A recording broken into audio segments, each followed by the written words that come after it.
तो मैं ग्रेजुएट हो गया। तो मैंने कहा अब पिताजी के फंदे से मुक्ति मिल गई, लेकिन मुझे पता ही नहीं था क्या घटना होने वाली है। 7 दिन बाद एक दिन ना संडे के दिन, मंडे के दिन मेरे पिताजी सुबह 8 बजे मेरे रूम में आए और मुझे क्या बोला, पौने 10 बजे तक एकदम तैयार हो जाना, तेरे लिए मैंने नौकरी फाइनल कर दी है, 12 घंटे की नौकरी करनी है, 750 रुपए मिलेंगे। आपने फाइनल कर दी मेरी नौकरी। पहले वाले पिताजी बहुत खतरनाक होते थे भैया, कभी कभी शादी भी फाइनल करके आ जाते थे, और जिसकी शादी नहीं है उसको भी नहीं बता देते नहीं शादी है। ये तो बड़े खतरनाक किस्म के पिताजी होते थे। मेरे एज के सब लोग जानते थे पिताजी के पास कितना पावर होता था। पिताजी पूरे घर के मुखिया होते थे, कोई भी डिसीजन लेकर आते थे, कोई पूछने वाला नहीं था, होता था पिताजी से जाकर कोई पूछे। तो हमारे पिताजी मेरी नौकरी फाइनल करके आ गए। मैंने कहा फंस गए भाई गुरु, बहुत भयंकर फंस गए, अगर आज नहीं बोला तो जिंदगी भर नौकरी करनी पड़ेगी। मैंने कहा मुकेश कोठारी हिम्मत रख, आज क्लियर कट बोल दे। मैंने लंबी सांस ली, 5 सेंटीमीटर सीना बाहर निकाला और पहले 5 कदम पीछे किए। क्यों? डिफेंस जोन में चले जाए, सेफ जोन में, ताकि लात वहां तक नहीं पहुंचे।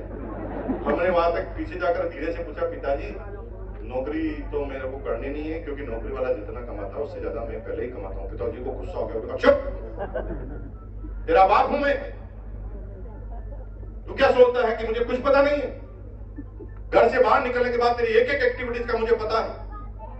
समाज में नाक कट रही है तेरी वजह से। कब बड़ा होगा, कब सिंसियर होगा, कब मेच्योरिटी आएगी तेरे अंदर?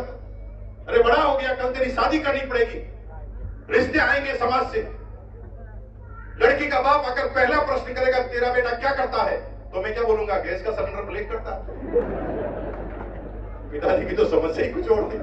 पिताजी ने कान पकड़ा सीधा नौकरी में। मैं नौकरी करना ही नहीं चाहता था, पिताजी ने डाला ही नौकरी में। लेकिन कॉमन सेंस था कि जिन चीजों को हम परिवर्तन नहीं कर सकते उसके बारे में सोचेंगे। 90% लोग दुखी क्यों हैं? जिन चीजों को चैलेंज परिवर्तन ही नहीं कर सकते उसके बारे में पूरे दिन सोते रहते हैं, रोते रहते हैं। काश मेरी शादी भी राजकुमार से होती, कर ले दोबारा होती, मतलब हो गई, क्या सपने में जी रही है? अब तो पुनर्जन्म में ही होगी दोबारा। इसलिए सोचना बंद कर, जो हो गया उसको निभा। काश मैं भी लंदन में पैदा होता, मर जा, ले ले पुनर्जन्म।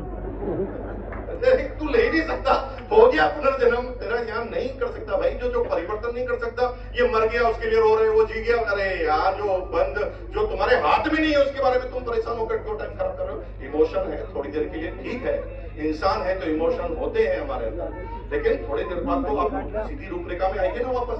इसे ही जिंदगी कहते हैं। जिंदा रहोगे तो कुछ ना कुछ तो देखना पड़ेगा। जिंदा रहोगे तो आंखों से विश्व युद्ध भी देखना पड़ेगा, पाकिस्तान का युद्ध भी देखना पड़ेगा, मरते हुए भी देखना पड़ेगा, जीते हुए भी देखना पड़ेगा। आंखें खुली रहेगी तो देखना पड़ेगा। और जीवन में चाहते कि कोई कष्ट ना हो तो तरीका है मेरे पास, 90 माले पे जाओ, कूद जाओ, सारी समस्या खत्म। अरे समस्या इसलिए है कि हम जिंदा हैं। जिंदा रहोगे तो चैलेंज तो आएंगे ना भाई, थोड़े बहुत छोटे में चैलेंज आएंगे। जिंदा रहोगे तो देखने पड़ेंगे, इसके अलावा कोई तरीका नहीं है। ये कॉमन सेंस आपके पास होना चाहिए। तो अब मैं नौकरी करने लगा। मैंने कहा नौकरी तो हम छोड़ नहीं सकते, तो अब क्या करें? तो नौकरी करता था, नौकरी भी अलग तरीके से करता था। सारे बच्चे जल्दी काम से फ्री होकर चाय की केबिन पर जाकर चाय की चुस्की लेते थे। मैं जब भी जल्दी फ्री होता था तो बॉस की केबिन में जाता था। सारे बच्चे मुझे उल्लू का पट्टा कहते थे, अरे बॉस की केबिन में जाएगा तो बॉस एक्स्ट्रा काम बता देगा जिसका तुझे पैसा भी नहीं मिलेगा, कम से कम रिलैक्स होने के लिए चाय की केबिन पे आ जा।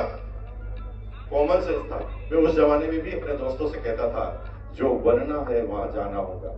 हेलो क्या बोलता था? जो बनना है वहां जाना होगा। अगर आतंकवादी बनना है तो लादेन के पास जाना होगा, खिलाड़ी बनना है तो मैदान में जाना पड़ेगा, खाना बनाना है तो किचन में जाना पड़ेगा, बॉस बनना है तो बॉस की केबिन में जाना पड़ेगा, और आरसीएम का डायमंड बनना है तो आरसीएम की सेमिनार में आना होगा। जो बनना है वहां जाना होगा। सीधा। अगर आप कुछ चीज बनना चाहते हैं और वहां नहीं जा पा रहे हैं तो आपके आसपास के लोगों को चेक करो, उसी की वजह से आप नहीं जा पा रहे। एक हमारी बहन बनना तो आरसीएम का डायमंड बनना चाहती है, लेकिन उसकी चारों सहेलियां ऐसी है जो पूरी दिन भर पड़ोसी की बातें करती है। नहीं बनोगे डायमंड। तुम्हारे के साथ जो आसपास के लोग हैं ना, तुम्हारे मानसिक स्तर को ही बदल देंगे। जो बनना है वहां जाना। और हुआ ये कि 7 साल मैंने नौकरी की, 7 साल में मैंने रिकॉर्ड बनाया, 7 साल में 14 इंक्रीमेंट, 7 प्रमोशन लेकर मैंने पूरी कंपनी का रिकॉर्ड बना दिया। This is the record in my company. 97 में मेरी सैलरी थी 13,000 पैसे। 97 इन्फ्लेशन के हिसाब से उस समय के 13,000 अभी के 2.25 लाख रुपए बराबर है सरकार के हिसाब से। टीचर की सैलरी उस समय 3,000 होती थी, कलेक्टर की 11,000, तब मैं 13,000 कमाता था। एज थी 27 साल।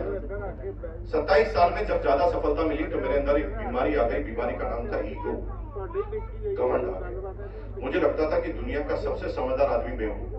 मैं अपने बाप की बात भी नहीं सुनता। मुझे लगता था पिताजी से भी ज्यादा समझदार, क्योंकि पिताजी की इनकम मेरे से कम। इतना ईगो आ गया था कि मैं हर व्यक्ति की इनकम से उसका क्राइटेरिया नापता था। मुझे लगता था कि जिसकी इनकम कम है वो आदमी कम दिमाग का। इस तरह के रूपरेखा में मैं गुजर रहा था। जीवन ठीक ठाक चल रहा था। मेरे पास खुद का स्कूटर था, एलएमएल वेस्पा 150 NV। वो स्कूटर आज भी है मेरे पास, आज भी है। मैंने ना 25 करोड़ रुपए के मकान में स्कूटर का मंदिर बना रखा है, भगवान का नहीं बनाया। भगवान का नहीं बनाया। लोग पूछते भगवान का क्यों नहीं बनाया? मैंने कहा भगवान तुम्हारे मंदिर में रहेगा क्या यार भाई? भगवान के लिए तो पूरी दुनिया ही मंदिर है। ईश्वर को तुम अपने घर में रखना चाह रहे हो? अरे ईश्वर तो जन्मदाता है, सृष्टि का निर्माता है, ये पूरा ब्रह्मांड उसका घर है। तुम ईश्वर का क्या घर बनाओगे? हमने मंदिर बनाया स्कूटर का। क्यों बनाया? पूछो क्यों? थोड़ा तेज पूछो क्यों? मैंने स्कूटर का इसलिए बनाया कि जब मैंने आरसीएम चालू किया ना, सबने मना किया स्कूटर को छोड़कर। सबने, मैं जिसके भी पता चला सब मना करते थे, लेकिन मेरे स्कूटर को कहता था प्लान बताने चले, चल एक ही बार में स्टार्ट करूं। मैंने कहा यार गुरु तो ये है, ये साला कभी मना नहीं किया निर्जीव आदमी ने। और मैंने उसको गुरु बनाया, उसका मंदिर बनाया, 25 करोड़ के मकान के सामने ले जाकर रखा। जब भी घर से निकलता हूँ तो स्कूटर को प्रणाम करके निकलता हूँ। कोई आया मेरे घर पर? यहाँ पर कोई है? और इतने लोग आए, वेरी गुड। तो जो लोग नहीं आए मैंने उनको निमंत्रण करता हूँ कि आप आइए, जब भी भिलवाड़ा आए तो मेरे घर पर जरूर आइए। यहाँ तो आपको घुसते ही 150 रुपए ले लिए गए होंगे चालान के थ्रू, वहाँ फ्री है, नाश्ता भी फ्री में होता है। और मेरे वहां रहने की जरूरत नहीं है। जैसे मैं नहीं हूं ना भिलवाड़ा में, क्योंकि मैं अक्सर बाहर रहता हूँ सैटरडे संडे, तो मैं नहीं भी हूं तो आप जाइए। जैसे किसी भी ऑटो वाले को भिलवाड़ा बोलिए मुकेश जी के घर जाना, वो आपको लेकर आएगा। और गेट पे आके कुछ नहीं बोलना, इसे सावधान खड़ा होना और बोलना जय आरसीएम, अंदर खींच लेंगे आपको। 4 आदमी इसी के लिए रखे हुए, ये आपका प्रमाण पत्र है, अलग से आपको कुछ लेने की जरूरत नहीं। जय आरसीएम बोलोगे सीधा अंदर, ठीक है जी। तो निमंत्रण स्वीकार है, जरूर आइए भिलवाड़ा, बहुत अच्छा लगेगा आपको। तो खुद का स्कूटर, गाड़ी इधर उधर जाने के लिए कंपनी देती थी, गाड़ी का मकान का किराया कंपनी देती थी, सारी सुख सुविधाएं देती थी, साल में एक बार घूमने भी भेजती थी कंपनी, सब कुछ जीवन में ठीक ठाक। और यहीं से आपका प्रश्न चालू होता है, क्या सब कुछ ठीक ठाक होता है तो आरसीएम कर लेना चाहिए? ये तो वो कह रहे हैं, यस जो कर रहे हैं। मैं प्रश्न पूछ रहा हूं उनसे कि जो अभी आरसीएम ज्वाइन नहीं किया है और उनकी जिंदगी ठीक ठाक चल रही है, 2-3 लाख रुपए महीने के कमा रहे हैं, प्रश्न पूछ रहा हूं क्या सब कुछ ठीक ठाक है तो आरसीएम कर लेना चाहिए? तो उत्तर आता है कि यार आरसीएम तो वही करता है जिसके पास कोई काम नहीं होता है या जिसको ज्यादा पैसों की जरूरत होती है। तो आपको बता दूं कि 2.25 लाख रुपए आज के हिसाब से इनकम थी। मेरी अपलाइन जिसने मुझे ज्वाइन कराया उसकी इनकम थी 17,000। और उनको जिन्होंने ज्वाइन कराया था बिरुदन करवा जी, जिनके पास कपड़े की 2 फैक्ट्रियां थी, और उनके ऊपर थे बीसी चावड़ा जी, केसी चावड़ा जी, जिनका 100 करोड़ का टर्नओवर उस जमाने में। तो प्रश्न पैदा होता है उन्होंने और हमने आरसीएम क्यों किया? क्योंकि हमें जो बताया गया वो आपको बताया ही नहीं गया। आपको क्या बताया गया? 2 मुर्गे बनाने हैं, 2 मुर्गे मिलके 4 मुर्गे बनाएंगे, 4 16 32 64 होंगे, सब सामान लेंगे, 3 50 1 15 का बिजनेस हो जाएगा तो रॉयल्टी पहुंच जाएंगे, 5 पे टेक्निकल पर पहुंच जाएंगे, 1 करोड़ पे रूबी पहुंच जाएंगे, और जब नीचे वाले रूबी पहुंच जाएंगे तो बैठे बैठे खाना। तुम ऐसे प्लान बताते हो? ये प्लान है ही नहीं, हमें नहीं बताया गया ऐसे। अगर कोई माइका लाल मुझे ये कहता ना पैसे आएंगे, मैं थप्पड़ मारता मिलाकर। मैंने कहा तेरे से ज्यादा पहले ही कहा था। हमें वो बताया ही नहीं गया जो आपको बताया गया है, और वही बताने के लिए मैं आया हूं। लेकिन ये बात केवल मेरे से जिंदा आदमी के सामने होगी। जिंदा है? दोनों हाथ खड़ा कीजिए, दोनों हाथ खड़ा कीजिए और एक बार बोलिए जिंदा आदमी की तरह रिएक्ट कीजिए। मुर्दा के पास कोई जाना पसंद नहीं करता। अगर जिंदा है तो लोग तुम्हारी तरफ खींचे चले आएंगे, राइट? तो मैंने क्यों चालू किया?